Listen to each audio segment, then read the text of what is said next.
নমস্কার বন্ধুরা, কেমন আছো সবাই? আশা করি খুব ভালো আছো তোমরা। আমিও মোটামুটি খুব ভালো আছি। দেখো বন্ধুরা, আজ একটা আবার নতুন রান্নার রেসিপি নিয়ে তোমাদের কাছে আমি হাজির হলাম। মাছের ডিমের কাজু কিশমিশ দিয়ে চাটনি বানিয়েছি। দেখো, প্রথমে মাছের ডিমটা খুব সুন্দর করে পরিষ্কার করে ধুয়ে আমি ওর মধ্যে নুন আর হলুদ দিয়ে ভালো করে হাতে চেপে চেপে এইভাবে মেখে নেব। পুরোটা ভালো করে মেখে নেব, কোনো দেওয়ার দরকার নেই, যেহেতু ওটা আমি চাটনি বানাচ্ছি। কোনো মশলা দেওয়ার দরকার নেই, নর্মাল নুন হলুদ মাখাবে।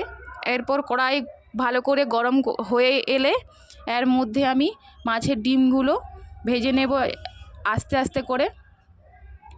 দেখো বন্ধুরা, মাছের ডিমগুলো এইভাবে ভালো করে দিয়ে আমি এদিক ওদিক করে পাল্টিয়ে ভেজে নেব।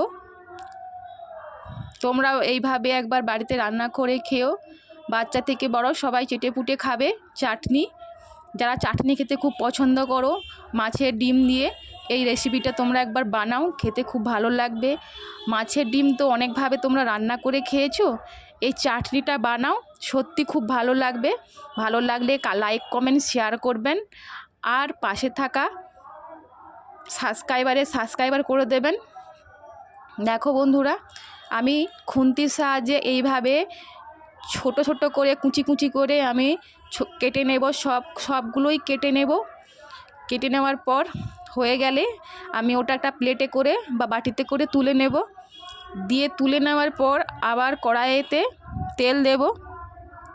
কড়াইতে তেল দেওয়ার পর আবার ওর মধ্যে আমি ফোড়ন দেব কালো সরষে আর শুকনো লঙ্কা। কালো শুকনো লঙ্কা আর ফোড়ন দেওয়ার পর ফুটে এলে আমি ওর সাথে টমেটো দিয়ে বানাচ্ছি। আমি টমেটো অ্যাড করব, দুটো বড় বড় সাইজের আমি টমেটো দিয়েছি। তোমরা চাইলে এটাকে আমচুর দিয়েও বানাতে পারো বা আমসত্ত্ব দিয়ে, আমড়া বা চালতা সব রকমই দিয়ে মাছের ডিমের চাটনি খাওয়া যায়।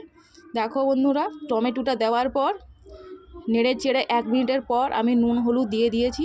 নুন হলুদ দেওয়ার পর ভিজিয়ে রাখা আগে থেকে কাজু কিশমিশটা আমি রেখেছিলাম বাটিতে, ওই ভিজিয়ে রাখা কাজু কিশমিশটা আমি ওই টমেটোর মধ্যে দিয়ে দেব।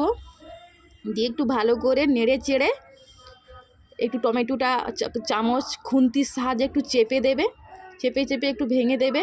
দেখো বন্ধুরা, আমি এইভাবে করে দিচ্ছি, তোমরা টমেটোটা এইভাবে একটু চেপে চেপে করে নেবে।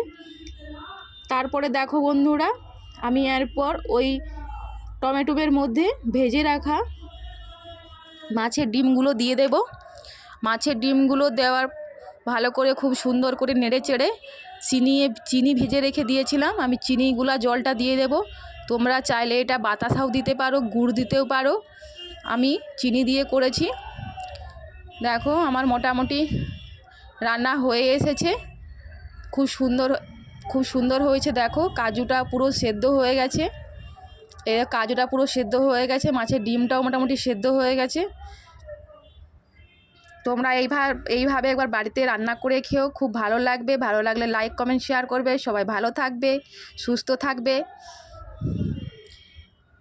আজ পর্যন্ত এখানের মতন টাটা। সবাই ভালো থাকবেন, সুস্থ থাকবে।